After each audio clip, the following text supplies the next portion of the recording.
எத்தனையோ குடும்பங்கள் தனக்கு சொந்தமான ஒன்று இல்லை அப்படின்னா இன்னொரு குடும்பத்தை கெடுக்கிற குடும்பங்களும் இருக்குது.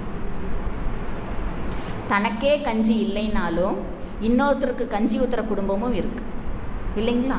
அப்போ நம்ம மறைமுகமாக நம்ம நன்கொடை செஞ்சு வாழ வைக்கிற எத்தனை குடும்பங்கள் இருக்குது.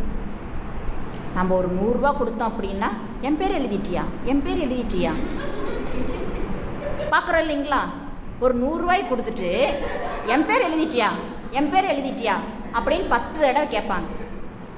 ஆனால் 10 லட்சம் நமக்கு தெரியாமல் கொடுத்தவங்களுடைய நன்கொடையினால தான் இன்றைக்கி இவ்வளோ பெரிய உலக சமுதாய சேவா சங்கமே ஓடிக்கொண்டு. சரிங்க, அதனால தானே நம்ம வாழ்க வையகம் வாழ்த்துறோம். அப்போ எந்த அளவுக்கு ஆத்மார்த்தமாக நம்ம புண்ணிய பலன் செய்யணும் பாருங்கள். கண்டிப்பாக செய்யணுமா செய்யக்கூடாதா?